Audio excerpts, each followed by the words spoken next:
el año pasado en este lugar, ustedes se acuerdan, muchos estuvieron, armamos un living. Bueno, hoy ya estamos en el comedor. Vamos tomando confianza. Vamos tomando confianza. Me parece muy bien. Pero quiero antes de que saludes, Lucas, quiero que también sepan cada uno de ustedes que estamos orando por la pastora Laura, esposa de Samuel, porque fue sometida a una operación casi de último momento y una operación bastante importante, y estamos orando para que tenga una pronta recuperación. Ella quería estar en este lugar, pero por cuidado y por tranquilidad de todos nosotros, le pedimos de que se quede en su casa. Así que no la van a ver hoy. Lucas no es Laura,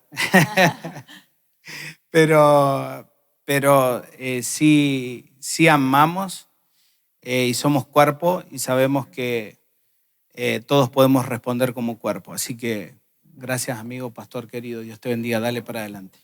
¿Cómo están, amada iglesia? Buenas tardes a todos. La verdad que, bueno, muy contentos porque nos desafía mucho cuando llegamos acá al lugar y vimos toda la convocatoria. Más allá de los números, que no es el punto, pero sí nos desafía mucho que hayan tantas iglesias representadas, los pastores aquí presentes, los líderes también. Esto nos llena de desafío y responsabilidad de poder comprometernos a que este mensaje realmente llegue a cada rincón de nuestras casas, de nuestras iglesias, y qué lindo poder hacerlo juntos. Qué lindo también que, como hablamos esta mañana, es todo un equipo que está trabajando para esto, descentralizarlo de una sola persona a esta puesta de escena, porque el único digno de nuestro reconocimiento es Cristo, y realmente es lindo ver semejante organización y el compromiso de todos, desde Tommy, sus hijas, los pastores y todos aquí presentes. Así que muchas gracias de verdad, porque es el desafío de que este mensaje lo estamos construyendo, pero lo vamos a vivir juntos. Amén. Muchas gracias.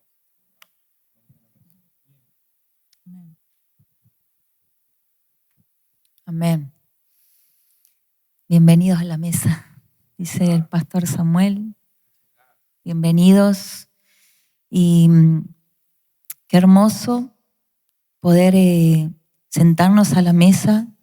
Y hemos escuchado tanto el versículo de Hechos 2:42 y lo hemos leído tantas veces, pero realmente tomamos la dimensión de lo que significa y de lo valioso que es, y la palabra perseverar, ¿no?, que es la que resuena en ese versículo, que dice: perseveraban en la doctrina de los apóstoles, en la comunión unos con otros, en el partimiento del pan y en las oraciones. Y perseverar es lo que tenemos que hacer hasta que el Señor vuelva. O sea, si el Señor nos manda a hacer algo, es a perseverar.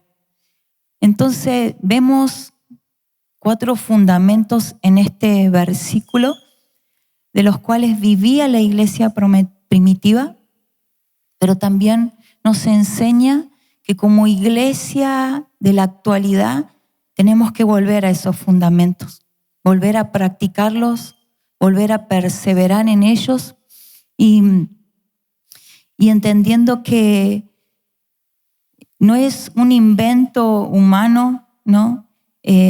La enseñanza de los apóstoles, algunas versiones dicen doctrina, y por ahí esa palabra también trae un poco de controversia, y tal vez suena fuerte, o para algunos de una manera, para otros de otra, pero realmente lo que nos enseña es de que es la doctrina de los apóstoles, y los apóstoles estuvieron con Jesús, caminaron con Él, lo oyeron, lo vieron, y entonces aprendieron de Él. Entonces, la primer pata de la mesa, y qué mejor que el pastor Samuel, Pastor Lucas, nos puedan contar un poquito sobre la mesa y por qué esto de las 4 patas. Y vemos que la doctrina de los apóstoles era la de Cristo, ¿no? Entonces, vamos con la primera pata de la mesa. Bien, bien, bien, bien. Sabemos que Jesús nos muestra el libro de Apocalipsis. Vemos a un Jesús caminando entre medio de las iglesias, pero también vemos no solamente caminando, sino que vemos cómo se muestra la persona, la belleza, el amor, la fidelidad, que aun cuando hay algunas cositas que no se están haciendo de la manera correcta, Él dice, tengo contra ti que toleras. Entonces, la pregunta es, ¿cómo puede hoy la iglesia actual perseverar en la doctrina de los apóstoles sin desviarse del fundamento de Cristo, con tantas corrientes, con tantas voces, con tanta información? Bueno, me gustaría un poquito contextualizar este Hechos 2, ¿no? Pastores, teólogos sentados conmigo acá en esta mesa. Creo que pasaron 2000 años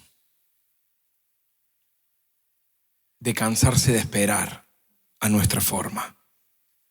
Pero Hechos 2 está después de Hechos 1. Excelente. En Hechos 1 habían personas de carne y hueso que habían caminado cerca de Jesús. ¿Puedo contextualizar antes? Habían visto milagros. Habían visto la cruz, pero también habían visto multiplicación de panes y peces. Habían visto a un rey por primera vez.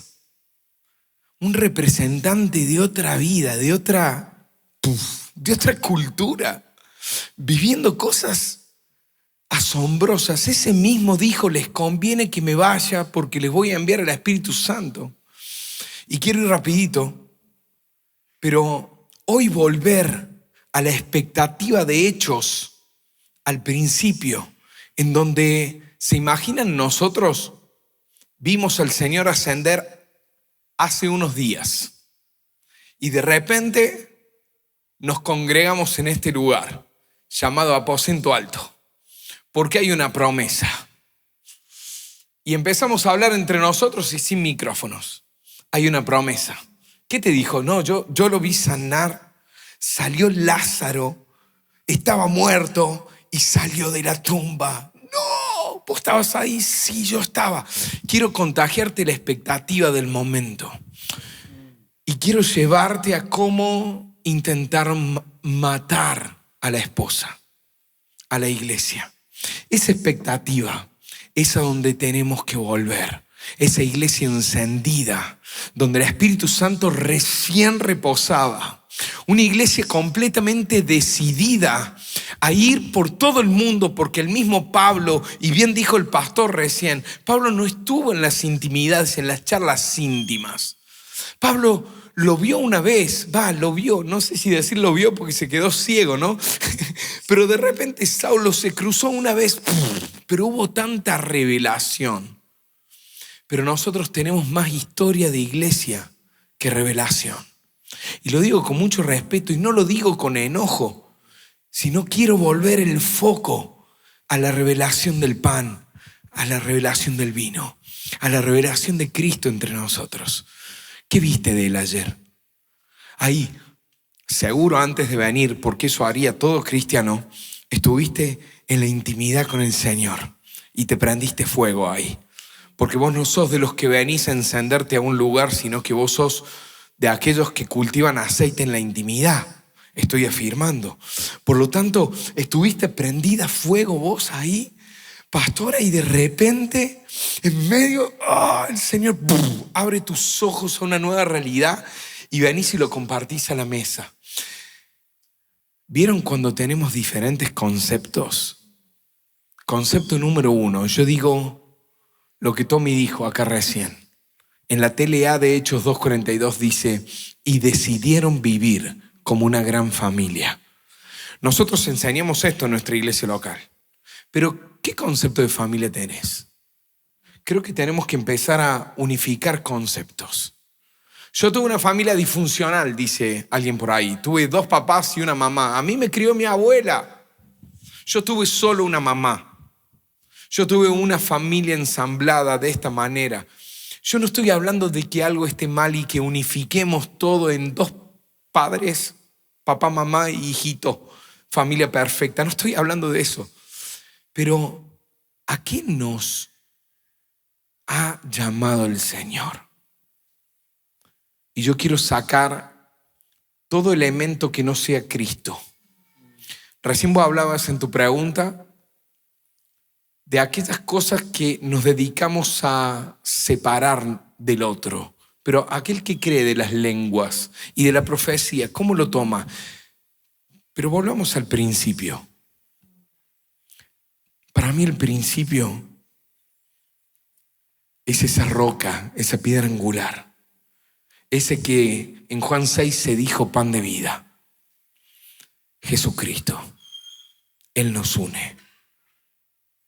1 Corintios 1:9 dice, todos fuimos llamados a la comunión con Jesucristo, nuestro Señor. Si alguien tiene un llamado acá, no es un llamado al África. Quizás el Señor puso amor por África. Pero el llamado, según Pablo, si somos bíblicos, el llamado es a tener comunión con Él. Claro, después está 1 Tesalonicenses 3:5, por ejemplo, que Pablo insta a la iglesia tesalónica y le dice que Dios les ayude a amar lo que Dios ama. ¡Wow! ¡Qué frase! Eso está acá, está en la palabra. Que Dios te ayude a amar lo que Dios ama. Ahí, cuando yo me encuentro con el Señor, tengo mi encuentro personal con el Señor cada día, es mi cita con Él. Él me comparte sus amores. Pero no es lo que le dijo hoy a Tommy. No es lo que le dijo hoy a los pastores que están en la sala. Porque en su multiforme gracia, Él sigue hablando todo el tiempo a todo su cuerpo. Qué egoísta y qué necio sería si diría que el Señor le habla, toma tu lugar, y el resto debe escuchar.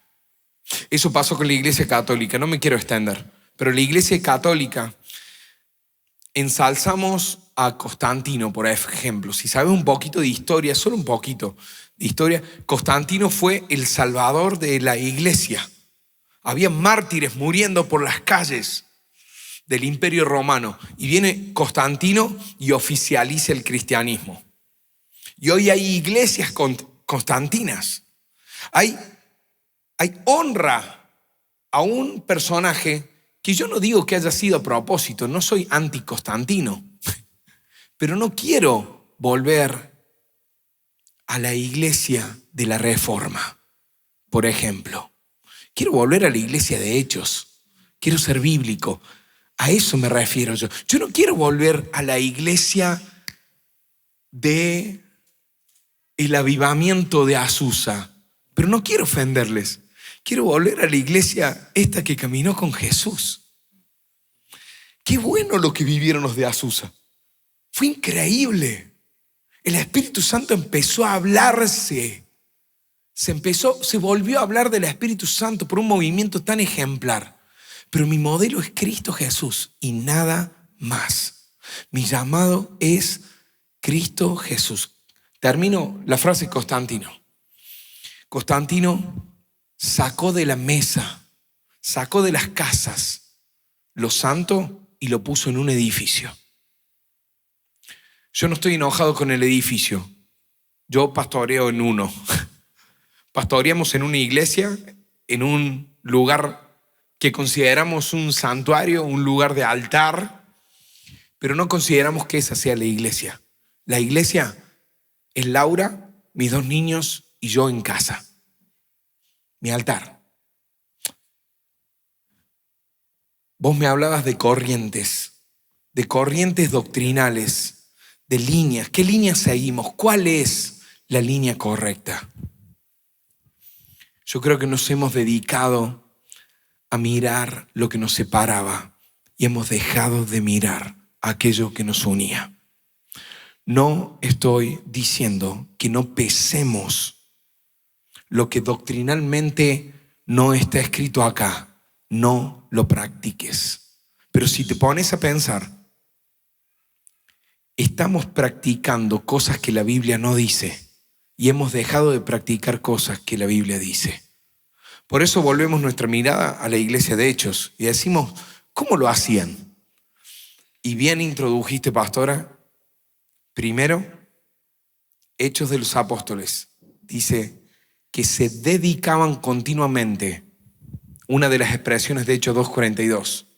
Segunda expresión, y acá termino, permanecían. Tercera, decidieron vivir como una gran familia.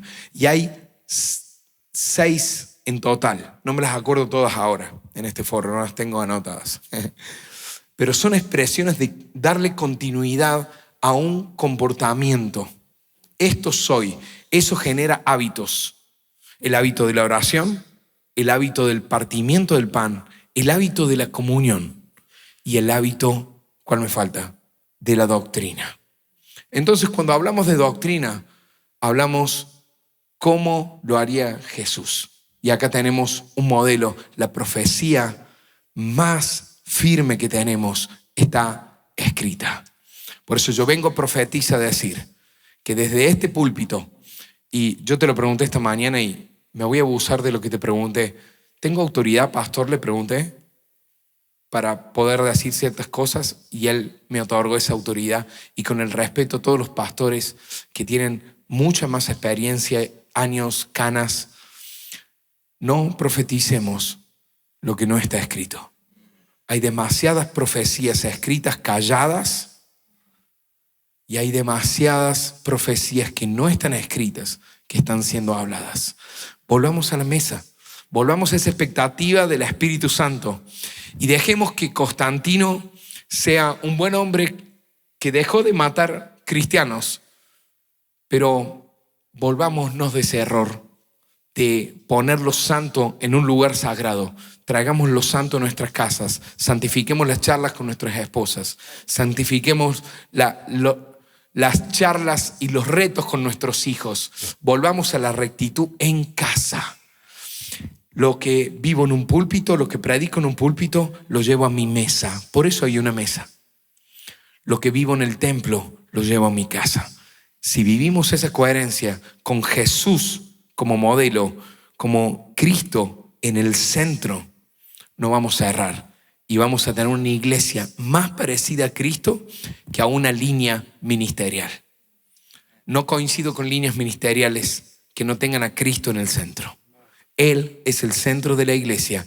Él es el porqué de la iglesia. Él es el principio y Él es el fin de la iglesia. Estamos preparando una sola esposa. Y eso se hace en la mesa. Cuando nos pulimos, cuando veo tus hábitos. No cuando veo el hábito de la monja, ¿no? Perdón, si hay algún católico entre nosotros, pero se le llama igual. Perdón si hay alguna monja entre nosotros. Pero el hábito nos reviste, pero el hábito vivido, el discipulado encarnado, la transformación verdadera tiene que ser evidente primero en el primer altar, que en mi caso es la habitación matrimonial, el acuerdo con mi esposa, en él. Y siempre gana ¿quién en un matrimonio? Díganos las mujeres, ¿quiénes ganan? ¿La esposa, pastor? En el caso de mi casa, pastor, siempre tiene la razón el primero que se humilla y busca al Señor. y hemos quedado eso en común acuerdo. Y ella estuvo de acuerdo, pastor. Por eso, ella estuvo de acuerdo que el primero que se humilla delante del Señor gana la pelea. Hay un solo trono en el hogar. Así que yo creo que todo lo que no tenga que ver con Cristo no es una doctrina verdadera. Claro, porque así como la sana doctrina edifica, la falsa enferma. Entonces es una línea muy delgada en la que tenemos que volver a las Escrituras para no estar errante y trabajar con esto, ¿no? Pero bueno, para eso estamos, para ir dándole crecimiento a cada una de las patas. Amén. Para llegar a ser la iglesia gloriosa, ¿no? Que el Señor espera y viene a buscar. La segunda pata de la mesa, la comunión. Y el Señor ama la comunión desde el principio. Padre, Hijo, Espíritu Santo son uno. Juan 17 dice, así como ellos son uno, quiere que seamos uno nosotros. Y Él siempre ha deseado habitar con su pueblo, ¿no? Entonces, la comunión no es un invento humano o algo que se nos ocurra o que decimos, nos quedó bien, está bueno. No, es un deseo eterno del Señor. Entonces, si es un deseo eterno de Él, la comunión no es una opción para nosotros. No podemos decidir, tengo comunión o no, porque no tengo opción de decidir, porque Él es comunión. Entonces, incluso es donde el Señor se forma y tenemos esa posibilidad de que Él sea formado en nosotros cuando tenemos comunión. Vemos Padre, Hijo y Espíritu Santo, comunión, y vemos desde el principio una gran mesa de, hace unos días le decía a la congregación, una gran mesa pero de vegetación en el Edén. El Padre también teniendo comunión con el hombre, pero luego no se queda con eso, sino que manda a construir una mesa con medidas, con forma, con propósito, pero luego se prepara una mesa en Lucas, una mesa que cambiaría la historia, pero también vemos que hace rato mencionaba Tommy una mesa en las gran bodas del Cordero y vemos que hay una mesa desde el principio al fin, vemos que hay comunión porque Él ama, pero hay algo muy, muy claro, que no podemos tener comunión con el cuerpo si primeramente no hay una comunión vertical. Entonces, si tenemos una comunión vertical, nos vamos a asegurar de poder tener una conexión horizontal sin estorbos. Así que la pregunta, ¿cuál sería en esta? La pregunta es, ya que estamos en este lugar y hay muchos pastores presentes, queremos pasos prácticos, seguir aprendiendo para poder dar como cuerpo pastoral, para que la comunión sea verdadera, sea restaurada entre la iglesia, ministerios y familias espirituales. Algo que nos llevó a un gran desafío respecto a esta pregunta es poder entender que hay muchas familias, personas que el diseño de mesa trajo mucha sanidad, trajo mucha luz, porque en una mesa se hablan cosas y se hacen cosas con un sentido de autoridad, porque en una mesa, en una escribanía, uno puede firmar la escritura de su casa, uno puede firmar los papeles de un auto, tantas cosas lindas. En una mesa uno prepara honra cuando recibe a alguien para compartir una cena, un momento. Y en una mesa se hablan cosas importantes. Uno no va a estar hablando cuestiones que realmente sean de importancia en una vereda o parados o con ruido o en un lugar incómodo, sino que la mesa es un lugar de paz, de tranquilidad, es un lugar donde nos podemos sentar y donde podemos mirarnos a los ojos y conectar con las personas. Y este sentido de mesa al que estoy haciendo referencia es que tal vez hay muchas familias, muchas personas que por algún motivo probablemente no quieran volver a un templo, pero sí tenemos la revancha y la oportunidad de que en una mesa conectarnos nuevamente con el corazón del Padre. Y el mayor desafío que este punto nos trajo como iglesia es primeramente practicar la sinceridad. Samuel sabe las peores miserias mías. Samuel sabe cuáles son las cosas que junto a mi esposa y mis hijos amamos y arde en nuestro corazón. Entonces, para poder tener una verdadera comunión, el primer ejemplo que podemos dar es ser sinceros, es poder poner el corazón en la mesa y poder practicar la verdad. Porque esto también, hablo por mí, no estoy criticando a ninguna iglesia puntual, pero en algún momento yo aprendí que el líder debía ser fuerte, el líder tenía que mostrarse que no tenía defectos, el líder siempre tenía que estar dispuesto, el líder o el pastor, cualquiera sea el ejemplo de estar ayudando a los demás, no mostrar debilidades. Y justamente Jesús nos llama a la mesa para que mientras más frágiles, mientras más sinceros, mientras más genuinos seamos, Él prometió su presencia donde 2 o 3 estén de acuerdo. Él nos iba a regalar su presencia. Y entonces, respondiendo a la pregunta, creo que el mayor desafío para tener una comunión genuina es primeramente abrirme. Y algo que nos ha llamado a la mesa como iglesia es la sinceridad de poder tener 2 o 3 que sepan cuando estamos mal, que sepan cuando estoy bien. Y de esto también es testigo Samuel. Necesito un café con vos. No la estoy pasando bien. No estoy pudiendo llevar a cabo la crianza de mis hijos como lo soñamos con mi esposa. Estoy pecando en esto puntualmente. Necesito tus oraciones. Le estoy errando el blanco en lo otro.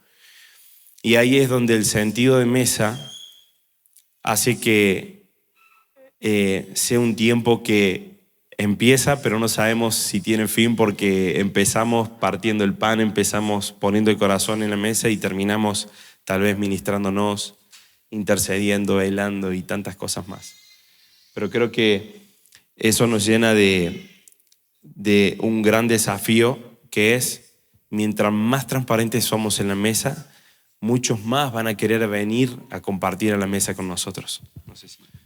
Ya, era su punto, pero soy el que no para de hablar. Eso que menciona Lucas es vulnerabilidad.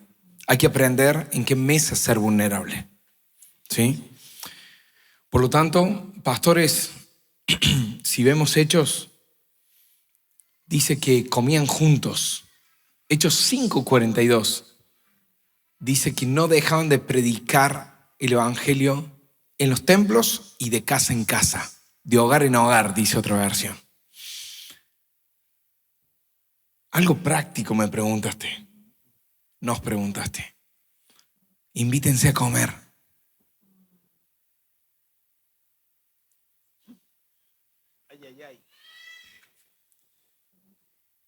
Queden en la estación de Cerrillo a tomar un café. Yo no sé si vos pensás en tu pastor, ya no le hablo a los pastores. ¿Con quién llora tu pastor? ¿Dónde se desahoga? Y lo digo rapidito. Mi viejo acaba de cumplir 60 años de casado con la misma mujer, gracias al Señor, mi mamá. y acabo de cumplir 85 años. Y mi viejo me agarró de los hombros. Un pastor con mucha autoridad, pero que sufrió mucho esto de la comunión. Porque él, estudiando Hechos de los Apóstoles en el seminario bautista al cual pertenecía, no, se los digo a ustedes nomás, es un secreto familiar, ¿sí? Que no sale de acá, por favor. Lo echaron de los bautistas porque recibió visiones, recibió el Espíritu Santo, empezó a ver cosas, y los que estudiaban con él empezaron una vivencia. Por eso estoy enamorado de Hechos de los Apóstoles. Empezó una vivencia que él denominó Emmanuel, Dios con nosotros. Y dijo, ahora sí, sé que Dios está con nosotros. Entonces, como algunos lo habían rechazado, algunos que se habían agarrado al cesionismo, que el Espíritu Santo cesó, ¿no? Cesacionismo, perdón, nunca me sale esa palabra. Continuismo sí me sale, pero la otra no. La reprobé en teología, perdón, pastora. Se fue con el otro bando, ¿no? Entonces se fue con los más pentecostales. Dijo, acá me aceptan. Acá me aceptan. Y se sentó a la mesa y dice, ¿y usted, el nuevo? No, yo soy pastor Dito. Y ¿pastor? ¿No? ¿Vos lo ungiste? No. ¿Vos? No. ¿De dónde venís? Bueno, yo era un pastor bautista. Y mi viejo me agarró, te tuve que contar mi viejo me agarró de los hombros y me dice, no te va a pasar lo mismo que yo, de terminar los días solo.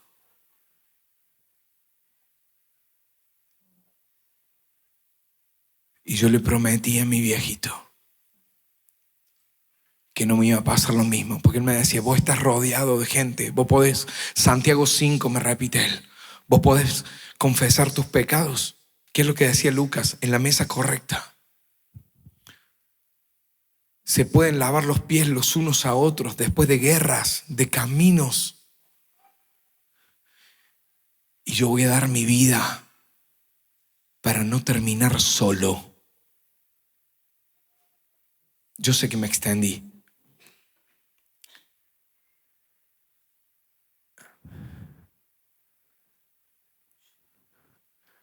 Juan 12:24 dice, si el grano de trigo no cae en la tierra y muere, ¿qué dice? No dice no puede llevar fruto, dice queda solo. Así que a todos los que no quieren terminar solos, tengo una gran noticia y un envío para ustedes, una palabra profética. Muéranse.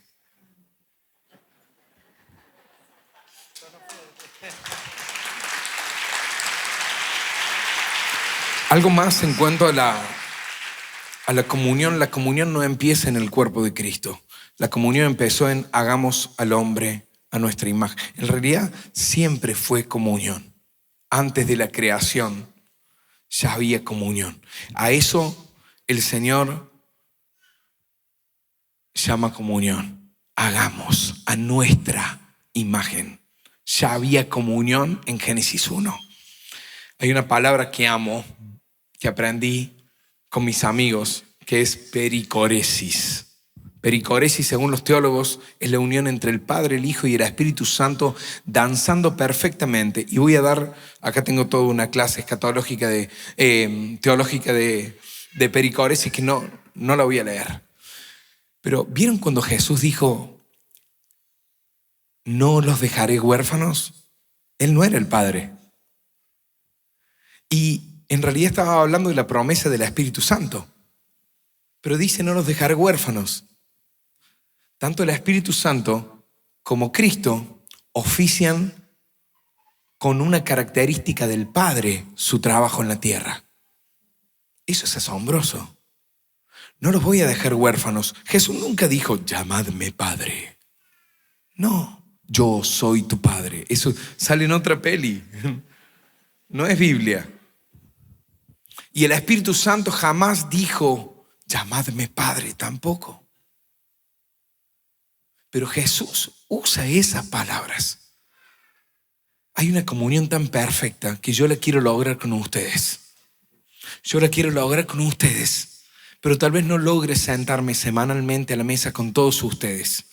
Pero Juan 17, que empezaste con eso, dice, Padre, estos que me diste.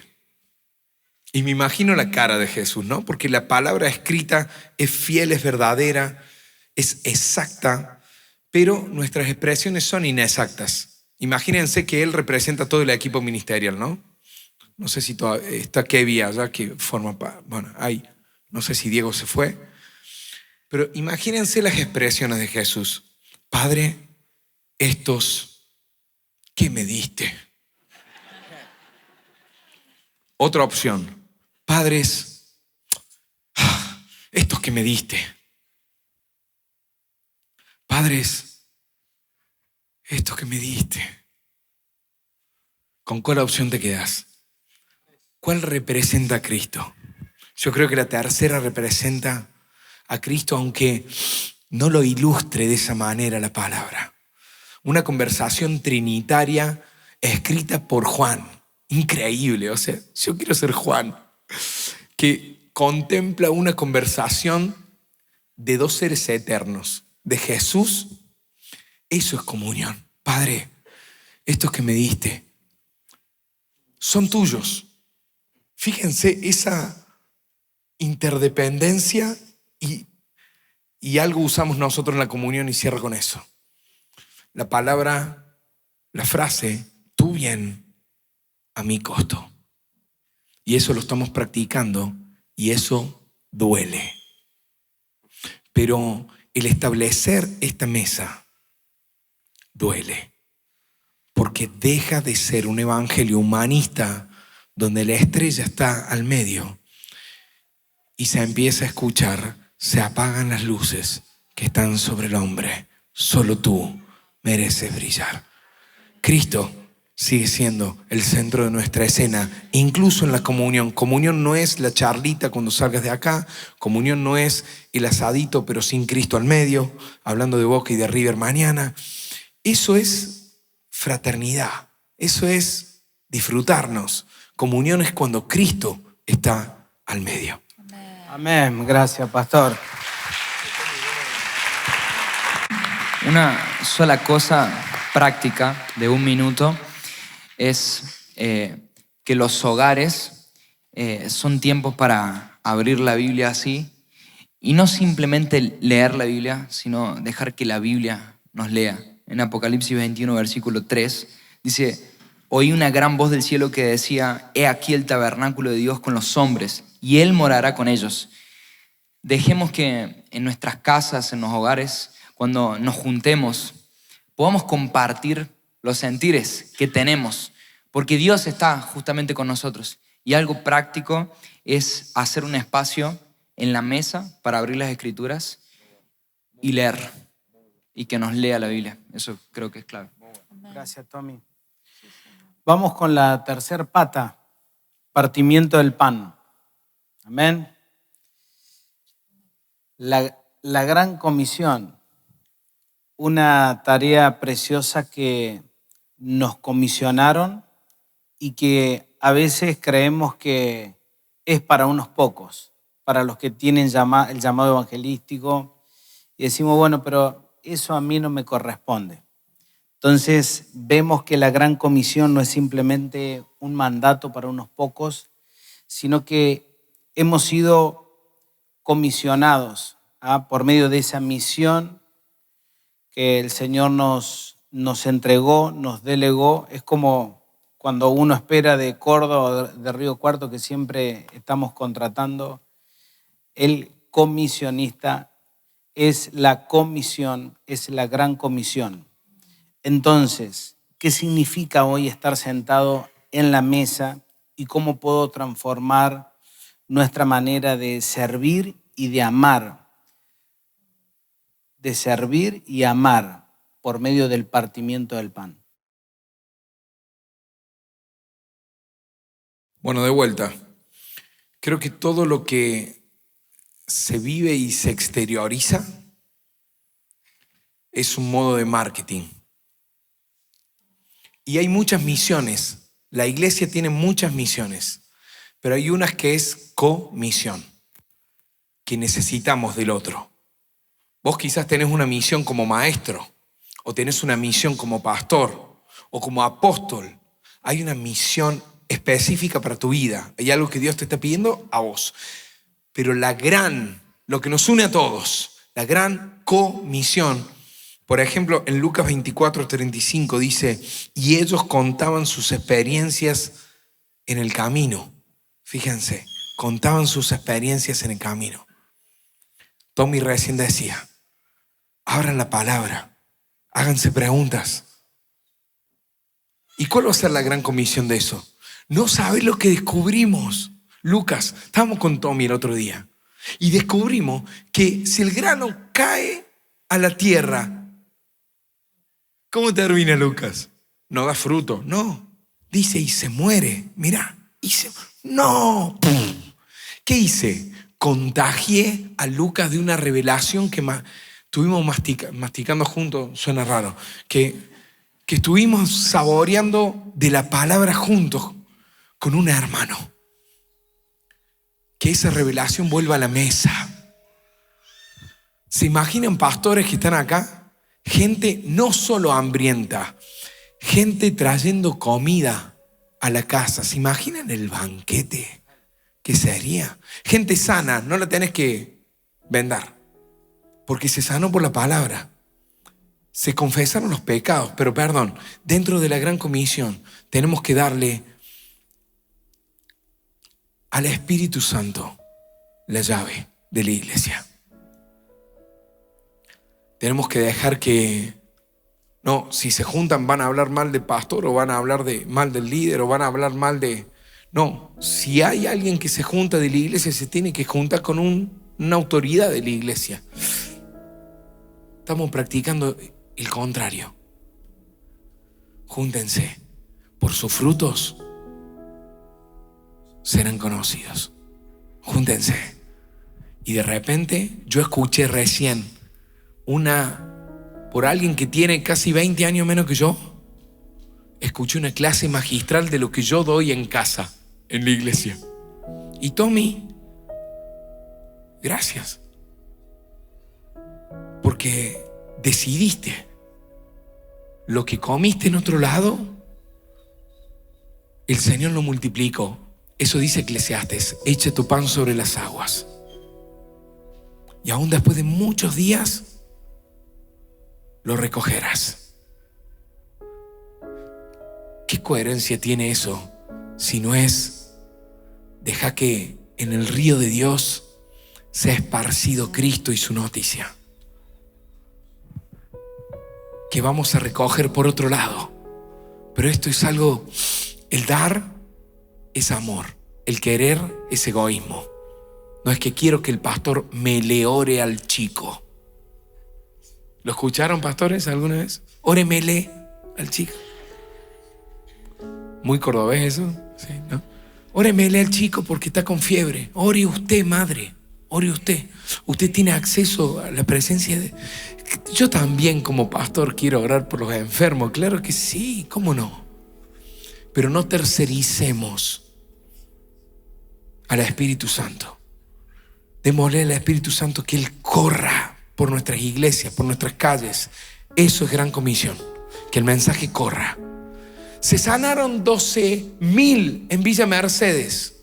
¿Y cómo fue eso? ¿Quién fue?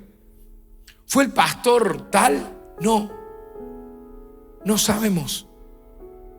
Prepárense para los frutos de una generación sin rostro, que solamente dice, hey, fue Jesús. No sé cómo fue, pero vino alguien que no es famoso y oró por mí. Y me creció la pierna. Oró por mí y me sané de cáncer. Oró por mí. La tierra está gimiendo por la manifestación. Vayamos de los hijos. Vayamos por el mundo. lo que existía desde el principio. Escuchen que dice 1 Juan 1, 1-3, y entrego a Lucas. Lo que hemos oído, lo que hemos visto con nuestros ojos, lo que hemos contemplado y lo que han palpado nuestras manos. Seamos iglesia y dejemos de jugar a la iglesia. Seamos.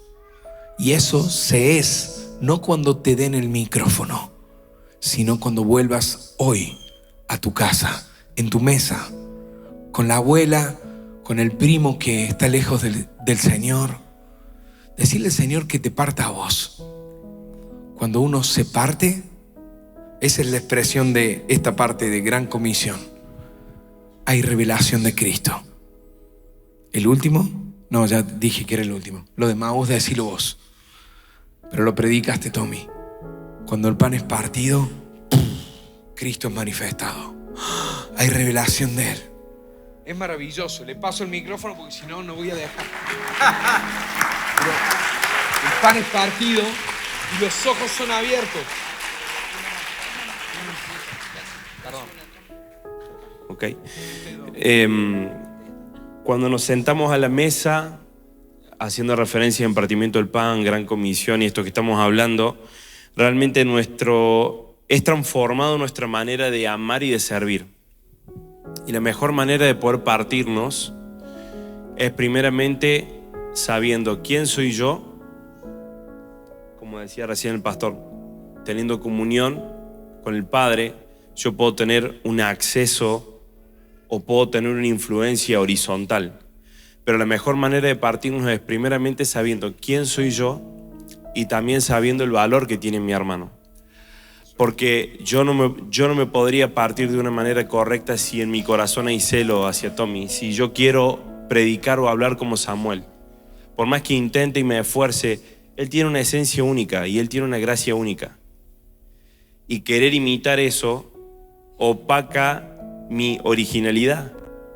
Entonces, para que mi manera de amar y servir cambie, es que primeramente sé quién soy porque el Padre me dice el valor que tengo, y ahí es donde yo realmente me puedo partir para que mis ojos espirituales sean abiertos y la porción que tengo de Cristo la disfruto y también otro también la puede disfrutar. Solamente quería agregar eso. Sí, al partir el pan, como decíamos, nuestros ojos se abren y creo que es necesario que podamos entender que al partirnos no nos estamos dividiendo y no es que queda menos de nosotros cuando nos partimos. Cuando nos partimos nos multiplicamos. Cuando partimos el pan nos multiplicamos. Y si como iglesia podemos entender esto, que al partirse el pan se multiplica, no es que se pierde algo. Vamos a salir todos ganando. Entonces, esta pata necesita estar nivelada junto con las otras tres, porque necesitamos, como decíamos hace un rato, que la casa del Señor esté llena. Amén. La última pata de la mesa, la oración. Dice Isaías 56:7, mi casa será llamada casa de oración, dijo el Señor. Entonces, si dice el Señor que su casa es una casa de oración, ¿cómo estoy construyendo su casa? Entonces el material de la oración tiene que ser el principal en la construcción de esa casa que es del Señor. Entonces, cuando nosotros entendemos que tenemos una identidad de ser sacerdotes y como sacerdotes tenemos que orar, y cuando oramos, adoramos, intercedemos y comienza a fluir el ministerio profético, entendemos que una vida profética no es aquella que tiene muchos dones de revelación, sino que una vida profética es aquella que vive las profecías en completa devoción.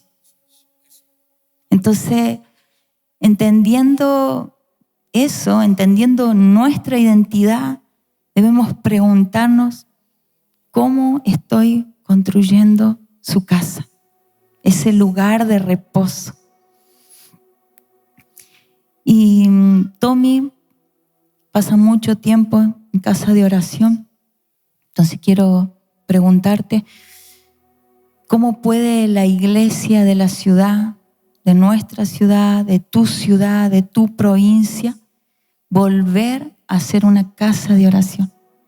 No solo en el auditorio, sino también en el hogar y en comunidad. Y que esto, ¿cómo colabora, no? O sea, entendemos que colabora con el plan de Dios.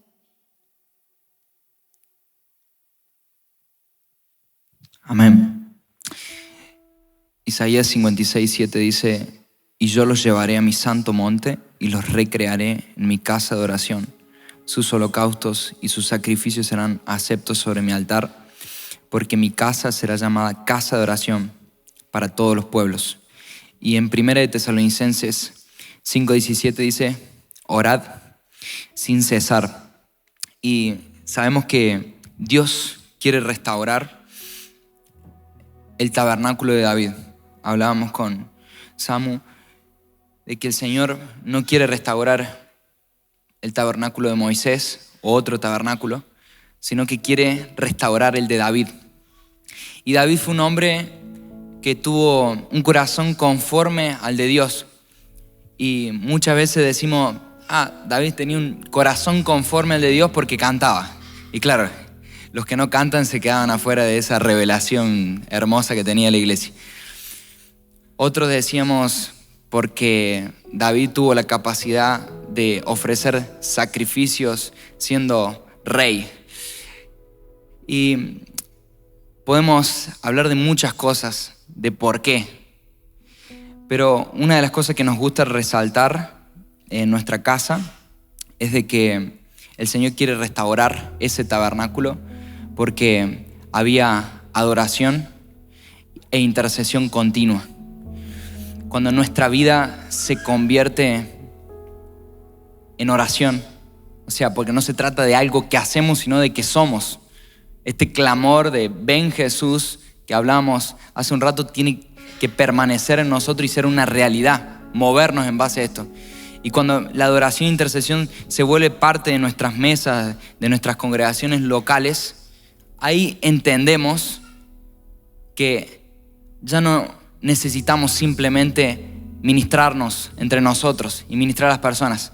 Necesitamos ministrar al Señor en un enfoque vertical, pero como culto es un movimiento ascendente del cielo a la tierra, ese contemplarlo a Él vuelve hacia nosotros y nos ministra horizontalmente.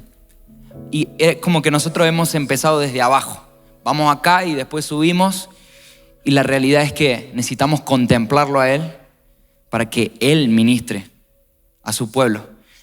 Entonces, yo quería decirles que estableciendo una cultura de oración día y noche en nuestras iglesias, esto no quiere decir que todos tengamos que hacer oración 24/7, pero estableciendo oración día y noche, nuestros corazones de alguna u otra manera van a cambiar. Ustedes saben que si yo no puedo amar a Lucas, ¿qué tengo que hacer? Orar por él. Es lo primero. Cuando viene una persona de otra congregación y estamos hablando con esa persona, lo primero que hacemos, oremos. Cuando vienen con una herida, decimos oremos. Porque lo que nos sana es conectarnos con el Padre, orar, la pata de comunión. Entonces, el Señor lo que quiere que entendamos es que la oración debe crecer como una cultura que esté en medio de nosotros. Entonces, ahí es cuando las patas de la mesa empiezan a estar niveladas. cuando entendemos que no podemos hacer comunión sin orar. No podemos compartir de doctrina si no oramos. Y no podemos partir el pan si mínimamente no hacemos una oración para salir a evangelizar. Entonces el Señor necesita que entendamos que en nuestras iglesias no puede faltar la oración. Y los modelos y las formas pueden ser muchas, pero lo que no puede faltar es la oración personal y corporativa en medio de nosotros.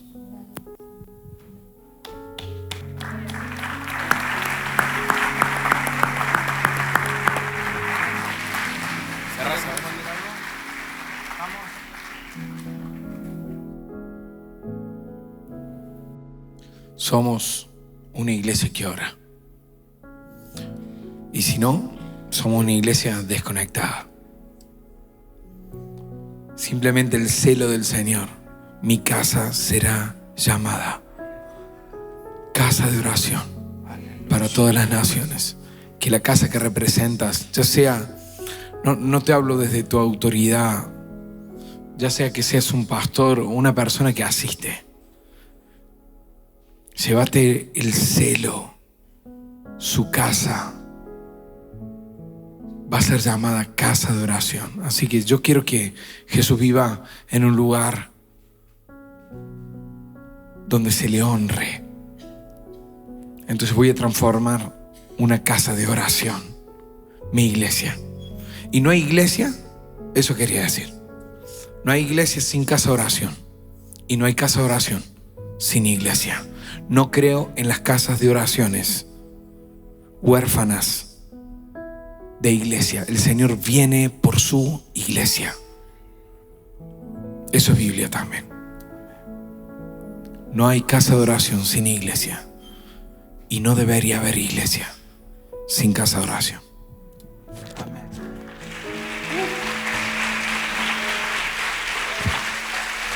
Ya pasaron los chicos, pastor. Sí, me estaban escribiendo que termine. Los chicos de atrás.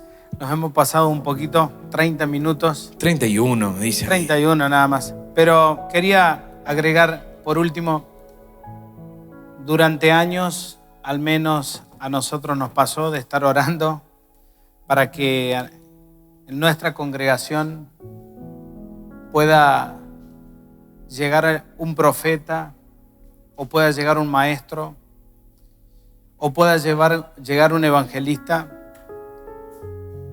o puedan seguir formándose los pastores. Y pensábamos que se trataba de una persona, pero se trata de una iglesia que tiene todos los ministerios con una tapa apostólica y que la iglesia actual lo está necesitando.